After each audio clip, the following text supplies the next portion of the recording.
조 바이든 당선인은 오바마 행정부 당시 부통령을 하는 등 오래 정치 생활을 한 만큼 우리나라와도 인연이 있습니다. 동맹을 중시하는 뼛속까지 외교 전문가라는 평가를 받는 만큼 한미 관계와 북한 비핵화에 어떤 영향을 미칠지 주목됩니다.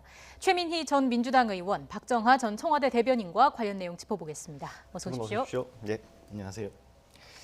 일단 바이든 당선인 오늘 아침에 대국민 연설이 있었습니다. 그거 먼저 들어보고 얘기 나눠보겠습니다. The people of this nation have spoken. They've delivered us a clear victory, a convincing victory, a victory for we the people. I pledge to be a president who seeks not to divide, but unify, who doesn't see red states and blue states, only sees the United States. And work with all my heart, with the confidence of the whole people, to win the confidence of all of you. Now, let's give each other a chance. It's time to put away the harsh rhetoric, lower the temperature, see each other again, listen to each other again. This is the time to heal in America.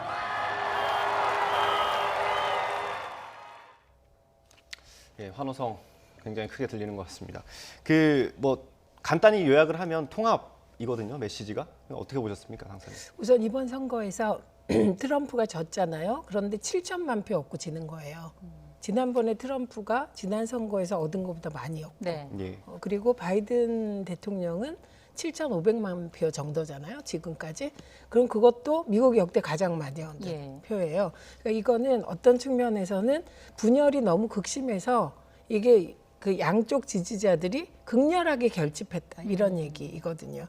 게다가 TV 화면에 비치기에는 그 분열의 양상이 우리와는 다르죠. 그 예. 나라는 총기를 소유하다 보니까 아주 폭력적인 형태로도 나타납니다. 예. 그러니까 바이든의 일성이 예를 들면 보통은 그 민주당이 지향하는 바 나라를 이렇게 이끌겠다 이잖아요. 근데 예. 이번에는 통합으로 가겠다 이고, 아까 얘기하는 중에 리슨을 강조하잖아요. 네. 만나자, 그러니까 보자, 그리고 리슨, 듣자를 강조하는 이런 상황인 것 같습니다. 그런데 중요한 거는 통합을 할 만한 마땅한 방법이 지금은 없다는 겁니다. 예. 그래서 대선 이후에도 미국은 상당 기간 트럼프의 태도 여하에 따라 혼란이 계속되는 그런 상황이 될 것 같습니다. 예. 어떻게 들으셨습니까? 일단은 말씀하신 것처럼 극심한 그 분열상에다가 치열한 선거전이 진행됐으니까 통합에 대해서 많이 강조를 했는데요. 예. 중간에 저희가 녹취에서 보여주지는 못했습니다만은 지면으로 보면은 전 세계의 존경을 받는 미국, 예. 그다음에 힘이 아니라 모범으로 미국이 세계를 이끌어가도록 하겠다. 이런 부분이 있어요. 그러니까 예. 지금까지 트럼프 대통령이 아메리칸 퍼스트 이러면서 미국 이익주의, 이익 우선주의로 쭉 갔던 것들이 과거 전통적으로 우리가 봤던 미국이 세계에서 하는 역할, 예. 이런 것들이 다시 한번 좀 재현될 수 있는 그런 기조도 좀 보였다, 이번 연설을 통해서 그렇게 보여집니다. 그러니까 통합, 그다음에 그 세계에서의 모범되는 미국 국가, 이런 것들이 바이든 당선인이 앞으로 이끌어 나갈 미국의 모습 아닌가, 이렇게 보여졌어요. 그리고 1월 20일 취임식까지는 아마 극도의 혼란상이 계속 될 텐데 예. 그동안 이어져 왔던 미국의 전통을 트럼프 대통령이 어느 순간까지 이제 접을 것인가, 그것도 지켜볼 대목인 것 같아요. 예, 아까 말씀해 주셨는데 이번 대선에 새로운 기록들이 꽤 많이 나왔죠. 투표율도 그렇고 득표도 그렇고 최고령 대통령까지 나왔는데, 이 바이든 당선인의 어떤 모습들, 어떤 정책들이 이제 유권자들의 마음을 좀 흔들었다고 보십니까? 그러니까 보통 그렇게 얘기를 해야 돼요. 우리가 바이든의 어떤 핵심 정책이 표를 얻었다. 이번엔 아니죠. 네. 이번엔 코로나 상황하고 그리고 안티 트럼프 정서가 얼마나 결집되느냐로 이제 결판이 난 것이죠. 그러니까 보통은 이제 미국이 전통적으로 추구하는 가치, 그 가치 중에 우리는 요걸 하겠다. 근데 미국 민주당이 사실은 그 국제 경제적 질서에서 보면 굉장히 미국 중심주의입니다. 예. 그러면 그건 미국 중심주의를 실현할 수 있는 가치들이 나와야 되잖아요. 예를 들면 미국의 생산 기지를 복귀하겠다든지 이건 지금 미국의 과제잖아요. 예. 그런 거 기억 하나도 안 나고 실제로 미국에 있는 친구들한테 물어봐도 그렇게 얘기해요. 예. 트럼프에 반대하는 거다. 그래서 우리가 흔히 이번 선거를 얘기할 때 이제 코로나와 안티 트럼프, 트럼프 대 안티 트럼프의 싸움이었다 이렇게 얘기하잖아요. 예. 그런데 이 흐름 속에서 저는 한 가지는 짚어낼 수 있을 것 같아요. 그건 뭐냐면 미국은 연방 국가잖아요. 예. 그리고 다인종 국가잖아요. 그러니까 여기서 인종주의를 주장하는 리더는 이게 그동안엔 생존이 불가능했어요. 그런데 트럼프는 노골적으로 인종주의적 입장을 내면서 이게 오직 백인 우월주의를 내세웠단 말이죠. 그래서 이번에 선거 결과가 조금 더 분석돼야 하겠습니다만 막판에 주로 흑인 밀집 지역의 유권자들의 결집으로 네. 바이든이 승리하거든요. 그러니까 한 가지는 확실한 것 같습니다. 그 인종주의적 트럼프의 정책에 대해서 흑인 유권자들이 철퇴를 내렸다. 예. 이 부분은 확실한 것 같습니다. 경기 침체적인 면에 있어서도 좀 바이든 후보 쪽에 많이 간 것도 영향이 있을까요? 이전 한 뭐 두세 달 전으로 좀 보면은 사실은 그 미국의 경제 지표가 크게 나쁘지는 않았어요. 예. 전체적으로 봤을 때 그 경제 지표가 나쁘지는 않았고 그 이후 이제 코로나가 굉장히 확산이 되면서 이제 우열이 이제 가려지고 그렇죠. 지금 결과적으로는 지금 대통령 선거, 미국 대통령 선거가 며칠 전에 있었습니다만 이제야 이제 결과에 대해서 나오고 있는 이런 혼동 상황이 올 때까지 사실은 여러 가지 혼란이 있었는데 결과적으로 보면은 그 코로나19에 대한 대처가 결정적으로 미국 대선 결과에 대한 영향을 좀 미쳤던 것 같고 네. 그다음에 선거 이후 분명하게 어느 한쪽이 당선이 됐다고 얘기를 못할 정도로 치열한 접전이 됐던 것은 그 소위 말하는 이제 북쪽의 펜실베니아를 중심으로 하는 러스트벨트에서 기존의 그 트럼프 지지자들이 굉장히 많이 의외로 많이 투표에 참여를 해서 트럼프 지지를 보여준 것 등등이 영향을 미쳤었던 거로 보여집니다. 과거 기록을 사실을 보면은 1900년도 이후에 미국 대통령 중에서 재선에 실패한 게 아마 트럼프를 포함해서 6명 정도라고 얘기를 하고 이번이 28년 만에 네. 부시 대통령 이후 28년 만에 재선에 실패한 건데 유심히 미국 대선전을 좀 보셨던 분들은 저런 걸 보셨을 거예요. 그러니까 트럼프 대통령이 선거 유세를 위해서 에어포스 원을 타고 다니고 그다음에 어디 가서 연설을 할 때 뭐 공화당 후보 트럼프가 아니라 미국 대통령 이 엠블렘이 있는 포디움을 쓰고 이런 걸로 따져보면 사실은 현직 대통령이 재선에 실패한다는 게 굉장히 어려운 문제인데 이렇게까지 된 게 아까 말씀드린 것처럼 코로나19에 대한 영향 그리고 기존의 트럼프 대통령이 보여줬었던 여러 가지 불확실성에 대해서 미국 의원들이 다소 좀 회의적인 판단을 했던 것 아닌가. 근데 이 대목에서 이제 경제에 대해서 우리가 얘기할 때 경제 지표가 괜찮았다 이렇게 얘기를 하잖아요. 예. 그런데 코로나19로 그 경제 지표가 타격을 받게 된 것이죠. 네, 이게 이제 하나 있고 또 하나는 지난 선거에서 러스트벨트에서 그 트럼프가 표를 얻은 이유는 백인 노동자 중심 정책을 쓰겠다는 거였고 동시에 일자리 100만 개인가를 약속합니다. 네. 그런데 실제로 성적이 그렇게 안 나온 거예요. 예. 그러니까 일자리에 대한 기대 예. 그리고 이 노동 정책에 있어서도 백인 이외의 인종에 대해서는 차별적 정책을 썼잖아요. 예. 그런데 그것이 효과가 안 나타났을 때 실망을 하게 되는 거 아닙니까? 그러니까 그러다 보니까 일반적인 경제 정책에 대한 심판이라기보다는 예. 지역적으로 어떤 지역은 일자리를 100만 개 만들려고 해놓고 왜 수십만 개도 못 만들었어? 이런 예. 심판. 이게 이번 선거는 아마 나중에 분석하면 그런 지역적으로 이유들이 찾아지지 않을까 싶어요. 네. 공약을 지키지 내지 못한 트럼프 대통령 경제 정책에 그렇죠. 관해서 예. 특히. 예. 그 트럼프 대통령 그럼에도 불구하고 지금 뭐 오랜 전통을 또 깨고 있죠. 승복 메시지를 내지 않고 계속 버티고 있는 상황인데 그 5일 회견 내용을 저희가 준비를 했는데 녹취 준비되면 한번 들어보고 다시 얘기 나눠보겠습니다. If you count the legal votes, I easily win. If you count the illegal votes, they can try to steal the election from us. And we think we will win the election very easily. We think there's going to be a lot of litigation because we have so much evidence, so much proof, and it's going to end up perhaps at the highest court in the land.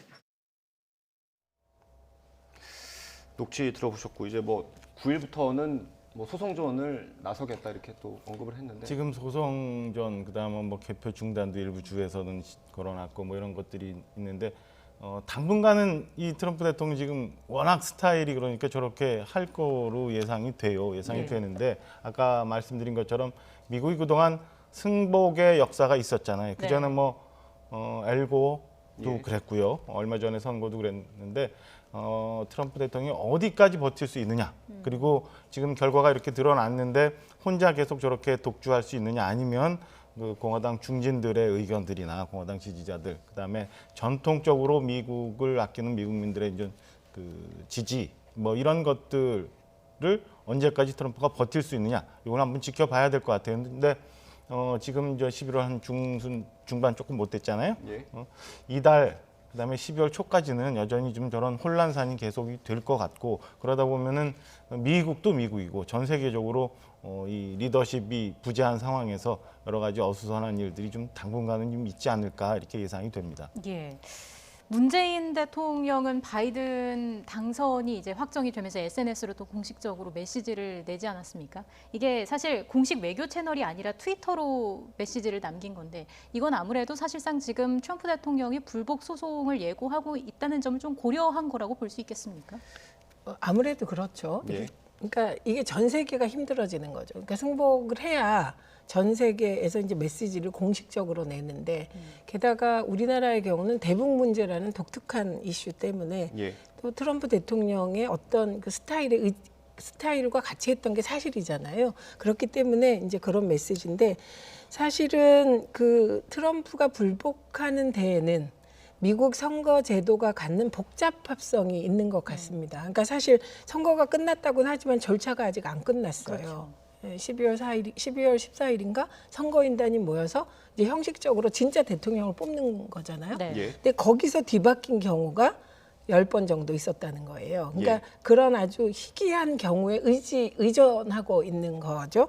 그다음에 지금 저분이 자꾸 이걸 불법이다 합법이다를 나누는 것도 표가 무슨 합법적인 표가 있고 불법적인 표가 있겠습니까? 그런데 중요한 거는 예를 들면 노스캐롤라이나 같은 경우는 11월 12일까지 도착하는 표를 계산하겠다는 네. 거예요. 예. 11월 12일, 예. 선거는 11월 3일. 그러니까 9일 정도까지 이제 표가 들어오는 걸 다 하겠다는 예. 건데, 그러니까 이런 것이 트럼프로 하여금 비집고 들어갈 틈을 주는 그런 것이죠. 그래서 이게 아무리 연방제 국가라고 해도 이게 투표 제도는 단순 명쾌해서 내 표가 딱 가고 끝나야 되는 것이거든요. 그러니까 이거는 좀 저희가 생각할 때도 이해가 좀 안 가는 부분은 있다. 아무리 예. 연방제 국가라도 그런 생각이 듭니다. 게다가 지금 이제 트럼프가 의지하는데 연방 대법원이잖아요. 예. 연방 대법원이 지금 6대3 정도로 트럼프의 사람들이 많다는 거예요. 그렇죠. 공화당 쪽이 그런데 결국은 연방 대법원이 최악의 경우 끝낼 것 같습니다. 왜냐하면 아무리 트럼프가 임명한 사람이라고 하더라도 엘고 때는 몇백만 표 차이로 나타났잖아요. 지금은 수만 표 차이까지를 연방 대법원이 뭐 어쩌지 못할 거다. 그래서 결국은 공화당 내부에서 승복을 이끌어내는 방식으로 끝나지 않을까 합니다. 그 문 대통령 메시지 얘기를 조금 더 해보아야 할 것 같은데요. 그 대통령 메시지를 SNS로 냈습니다. 그 청와대 통상의 경우 이제 당선인이 이렇게 나오게 되면은 굉장한 물밑에서의 이제 각국의 외교전이 진행이 돼요. 그러니까 어느 나라가 어떤 순서로 어떤 시간에 통화를 할 것인가 이게 예. 굉장히 중요하거든요. 몇 번째로 할 건가 뭐 저희도 막 언론에서 많이 보도를 합니다만은 그래서 물밑 외교전이 굉장히 심해지고 그다음에 그 통상 이제 정상회담을 위해서는 여러 국가들이 이제 조율이 들어가죠. 근데 지금 앞서도 우리가 계속 얘기했지만은 바이든 당선인 나 당선됐어요. 라고 선언을 했지만 그리고 미국 언론에서 다 바이든이 당선됐다라고 선언했지만 트럼프가 여전히 불복하고 있는 거예요. 그러니까 아마 청와대로서도 공식적으로 바이든 당선인과의 이 소통, 예. 뭐 전화 통화나 뭐 이런 것들을 하기 이전에 아마 그래서 트위터를 통해서 이렇게 축하의 메시지를 전하고 있는 것 아닌가 싶습니다. 같고요. 아마 조금 지나고 나면 이번에 저 강경화 장관이 곧 오늘인가요 미국을 갔으니까 가면서 여러 가지 그 접촉들을 할 거고 외교 절차를 논의할 텐데 네. 그 이후에 이제 상황이 좀 정리가 될 거고요. 아마 먼저 그런 의미에서 대통령 청와대에서 트위터를 통해서 축하 인사를 하고 한미 동맹에 대해서 강조하는 그런 메시지를 먼저 낸 걸로 분석을 합니다. 예. 강경화 장관의 방미 관련해서 잠시 뒤에 저희가 또 자세하게 얘기를 나눠보고요. 우리 정치권도 미 대선 결과에 이목을 많은 관심을 가졌습니다. 일단 여야가 일제히 한미동맹 강화를 외치면서 축하했지만 미묘한 입장차가 있었는데요. 먼저 저희가 준비한 그래픽이 있습니다. 이걸 보면서 함께 좀 얘기를 나눠보겠습니다. 네, 띄워주시죠. 먼저 더불어민주당은 경제 군사 동맹을 넘어 평화 동맹까지 추진하기를 바란다라면서 조속한 한미 정상회담을 기대한다고 밝혔고요. 국민의힘 측은 공허한 한반도 운전자론, 한미 동맹을 평해하는 발언으로 한미 관계를 부정한 문재인 정부의 과거 또한 개선의 계기를 맞아야 할 것이라고 입장을 냈습니다. 트럼프 대통령이 미국 보호주의와 일방주의 외교에 중점을 두면서 한미 동맹에도 불협화음이 적지는 않았는데 바이든 행정부에서는 한미 관계가 어떤 식으로 설정이 될까요? 그러니까 우선 미국이 그러니까 이제 미 민주당을 면밀히 볼 필요가 있습니다. 그런데 본래는 미국 민주당과 한국의 민주당이 인맥이 굉장히 촘촘했었죠. 예, 그런데 그 미국 그 민주당은 바이든도 그렇겠지만 그러니까 전 세계적으로 존경받는 미국. 네. 예, 그게 기치기 때문에 예를 들면 동맹 간의 방위비 협상 같은 사실 그렇게 크지 않은 돈이잖아요. 미국 입장에서 보면. 근데 우리에겐 굉장히 큰 돈입니다. 예. 이런 문제를 가지고 트럼프처럼 째째하고 치사하게 굴진 않을 것 같습니다. 그런데 우리가 기억해도 슈퍼 101조가 나온 게 민주당 때잖아요. 그러니까 미국에 대한 보호무역, 미국 그 경제 중심주의는 그건 미국 대통령 공통이다 이렇게 보는 게 맞는 것 같습니다. 네. 그리고 사실 이거는 한미동맹이 폄훼됐다는 증거는 어디에도 없어요. 예. 그냥 야당의 공세였고요. 그리고 트럼프는 그 어느 때보다 립 서비스로는 대한민국 대통령에 대한 신뢰를 얘기했죠. 근데 모든 게 순기능과 역기능이 있습니다만 트럼프의 그런 스타일, 장사꾼적 기질의 지도자, 리더십, 그런 리더십이라는 건 일관성이 없잖아요. 저는 바이든 대통령과 상대할 때 최대의 긍정적인 점은 일관성, 예측 가능함일 거라고 생각합니다. 여야가 공히 한미 동맹에 대해서는 강조를 해요. 근데 이제 강론에 가서 우리가 앞서 봤던 것처럼 조금 달라지는데 트럼프 대통령의 그 북한과의 관계를 보면은 이제 판문점 정상회담 있었고 하노이 노딜이 있었고 네. 주로 그 정상 간의 탑다운 방식의 외교 북한과의 관계에 있어서 그런 걸 해왔는데 바이든 당선인은 그렇게 진행을 하지 않을 거고 아마 실무선부터 차근차근 밟아나가는 북한 관계를 모색을 할 거로 예상이 됩니다. 그렇다 보면 지금까지 문재인 대통령이 추구해 왔던 그 북한과의 관계 설정 문제, 그다음에 문제를 풀어가는 방식, 그다음에 미국과 북한과의 관계도 약간의 변화가 있을 거고 그 변화에 따라서 우리가 적절히 잘 대응을 해야 된다는 걸 아마 야당에서는 주장을 하고 있는 걸로 보여집니다. 그리고 앞서 제가 말씀드렸지만은 그 바이든이 당선 선언을 하면서 미국의 역할, 전 세계에서 존경받는 미국, 요 말씀을 드렸던 이유가 지금까지 미국 우선주의, 그다음에 세계 경찰의 역할을 그동안 좀 부인해왔던 트럼프의 외교 정책과는 조금 다른 모습을 바이든 당선인은 보여줄 것 같아요. 이게 이제 특히 우리와 관계에 있어서 북한과의 문제, 그다음에 중국과의 문제 이런 것들. 그러니까 지금까지 우리 정부가 해왔던 외교 방식과 외교 절차 스타일을 한 번은 재점검해보고 어떻게 가는 것이 우리 지금 이 세계 정세 속에서, 그다음에 특히나 요동치고 있는 이 동북아 정세 속에서 우리가 어떻게 스탠스를 잡아야 되는지에 대해서 점검은 한번 해볼 계기는 되었다 이렇게 보여집니다. 네, 그 지금이야말로 저희 그 외교안보 라인이 어쨌든 역량을 가장 많이 발휘해야 하는 시기인 것 같습니다. 그 바이든 당선인 뭐 잘 알려졌지만 정치 인생 50년이고 저희 김대중 대통령 전 대통령과 만난 적이 있는데 그 녹취가 준비가 돼 있으면 한번 봤으면 좋겠습니다. 그 당시 만났을 때 장면을 저희가 한번 보겠습니다.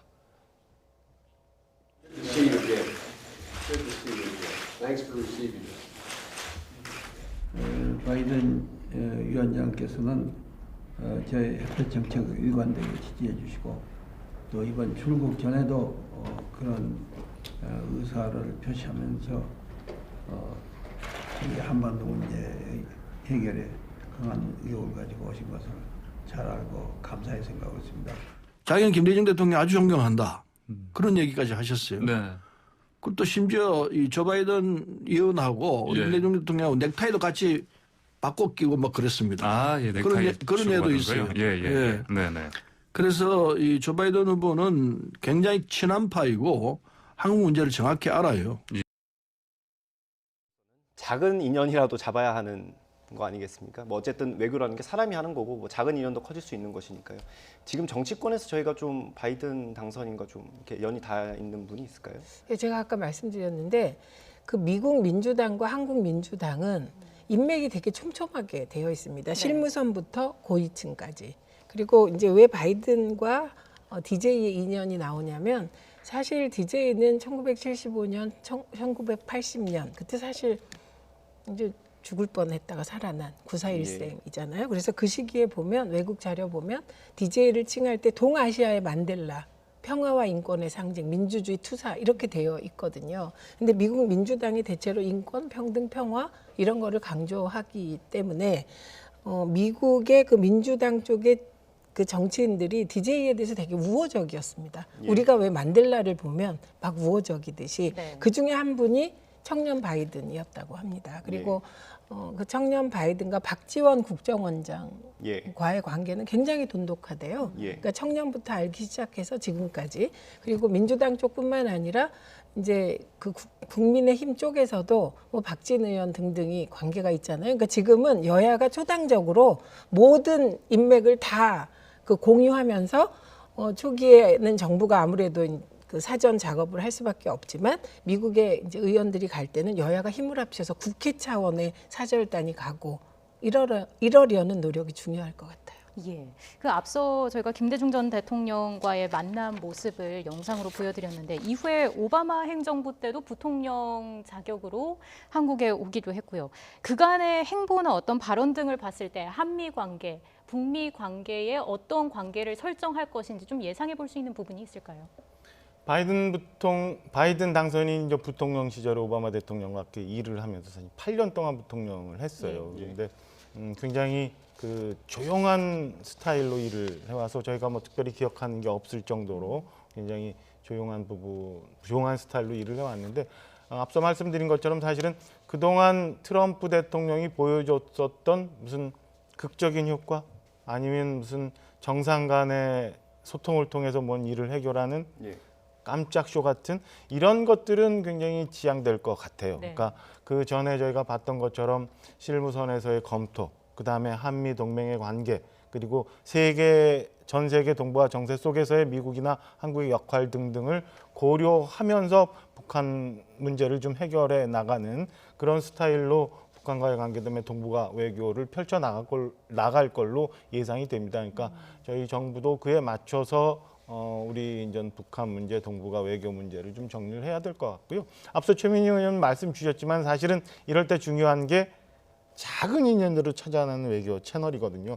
그래픽에서 봤지만은 그 정치권에서 오래 있었던 우리 그 야당의 박진 의원도 그렇고, 그다음에 정통 외교관 출신인 조태용 의원도 그렇고 라인이 어딘가 있을 거라고요. 그러니까 이럴 때 뭐 여야를 떠나서 고민을 하지 말고 여야를 떠나서 다 사람을 찾아서 청와대에서 도움을 좀 구하고 그다음에 외교 공간 내에서도 정통적인 외교관들은 바이든 쪽에도 굉장히 인연이 있는 분들이 있을 거예요. 그러니까 지금처럼 사실은 좀 아쉬운 부분입니다만은 뭐 정치인 중심의 대사나 뭐 이런 분들 말고 정통적으로 지금까지 훈련을 받아오면서 미국 내에서 인맥을 쌓아왔던 정통 외교관들이 어떤 라인을 갖고 있는지 이런 것도 다 협조를 구해서 저희가 뚫을 수 있는 어떤 채널들이 모두 다 뚫어서 바이든 당선인과의 관계를 만들어가는 게 중요한 때라고 보여집니다.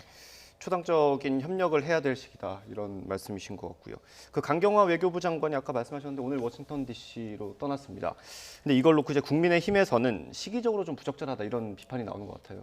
물론 야당으로서는 충분히 지적할 수 있는 문제라고 보여져요. 지금 외형적으로 볼 때 트럼프 대통령은 결과에 대해서 아직 승복 못 하고 있고, 예. 그다음에 바이든은 당선 선언을 했습니다만은 여전히 지금 미국 리더십의 혼재 상태잖아요. 이 상황에 가서 강경화 장관이 뭐 폼페이오 국무장관의 초청으로 가서 만나기는 합니다만은 예. 이미 이제 끝난, 그러니까 실질적으로 뭐 대통령 임기는 아직 남아 있습니다만은 아직 남아 그 과거의 정부의 사람을 만나는 것에 대해서 야당이 걱정한 부분이 있는 분명히 인정은 됩니다. 그러나 아까 말씀드린 것처럼 사실 그동안 해왔던 우리 외교관들의 노력들이 있을 거예요. 그리고 외교부에서도 아직 뭐 밝혀지진 않았습니다만은 가서 바이든 당선인과의 비공식 채널 등이 저는 뭐 준비돼 있을 거라고 보여져요. 그러니까 이때는 우선은 좀 잘 일할 수 있도록 도와주고, 그다음에 조그만 인연이라도 찾아서 먼저 얘기해주고, 이래서 우리나라가 미국과의 관계를 잘 이끌어가고, 그다음에 지금 굉장히 어려운 세계 속의 관계 속에서 우리가 잘 성장할 수 있는 그런 것들을 온 국민이 다 도와주는 게 맞지 않나, 저는 개인적으로 생각을 합니다. 어떻습니까? 강경화 장관이 이번에 미국에 방문하면서 좀 소기의 목적을 달성할 수 있을까요? 달성하려고 가지 않을까요? 예. 그리고 그러니까 이를 거꾸로 한번 생각해 보세요. 폼페이오가 초청을 했습니다. 그런데 강경화 장관이 트럼프 떨어졌으니까 나 안 갈 거야. 더 웃기는 거죠, 사실은. 그래서 그렇게 외교라는 게 속 좁게 이루어지지 않고 네. 그걸 바라볼 때 바이든 측의 누군가가 다 보고 있거든요. 근데 폼페이오가 초청을 했는데 강경화 장관이 떨어진 캠프의 후보한테 왜 가 이랬다면 오히려 바이든 후보 쪽에서도 이상하게 봤을 겁니다. 네. 외교라는 게.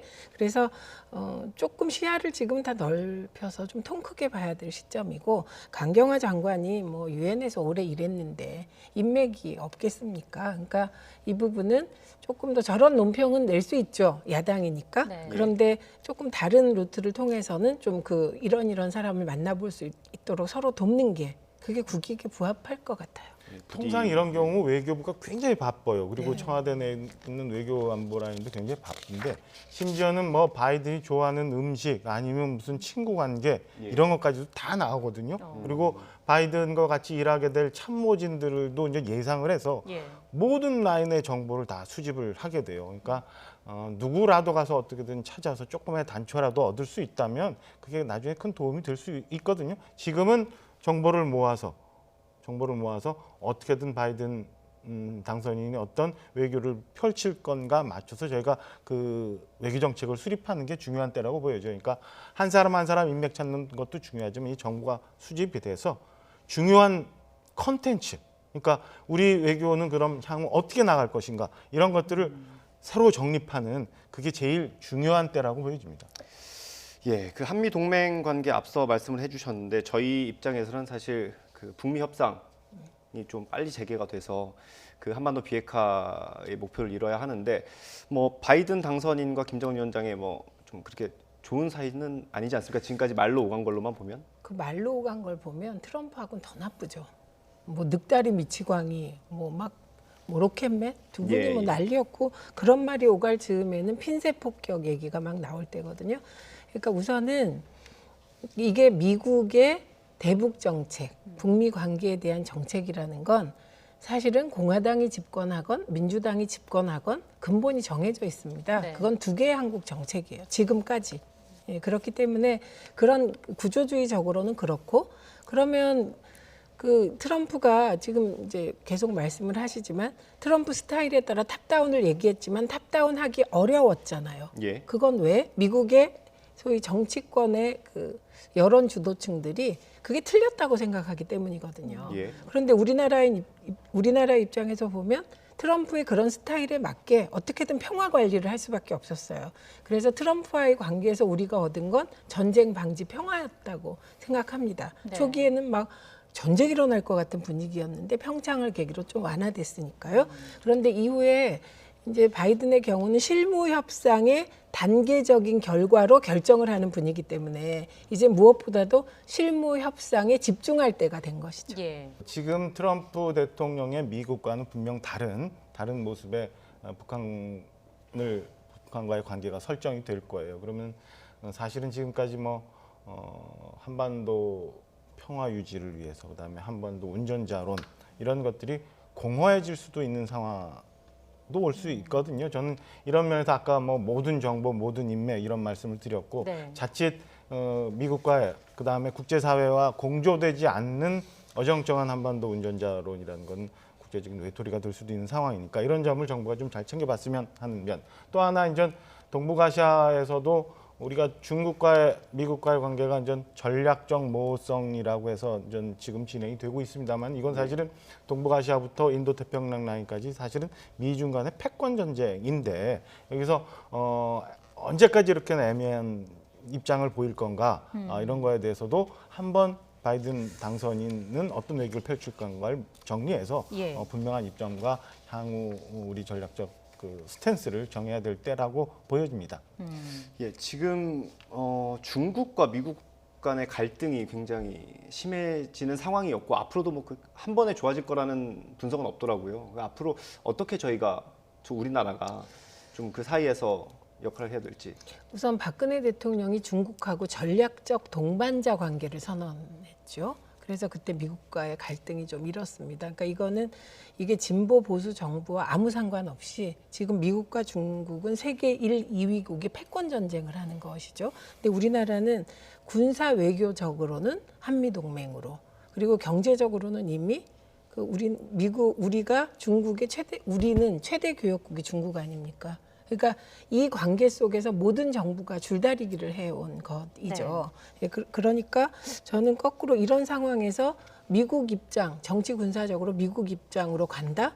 위험하겠죠. 경제가 문제니까. 그래서 이런 줄다리기는 계속 될 것이고 그렇기 때문에 여기에 남북관계가 끼어 있어서 남북관계 진전해서 이명박 전 대통령이 끝까지 폐쇄하지 않으려고 했던 게 개성공단입니다. 예. 네, 그래서 저는 그 부분은 그 이명박 대통령이 옳았다고 생각해요. 이거 이미 박근혜 정부에서 개성공단 폐쇄했거든요. 그래서 예. 최소한 금강산 예. 관광 재개 그리고 개성공단 재개까지는 남북 간의 노력과 미국에 대한 설득으로 이뤄내면서 가야 되는 상황으로 봅니다. 예, 말씀 일단 지금은 여기까지 듣고요. 제가 잠시 뒤에 이어지는 뉴스에서 다시 한번 다양한 내용들 한번 다뤄보도록 네. 하겠습니다.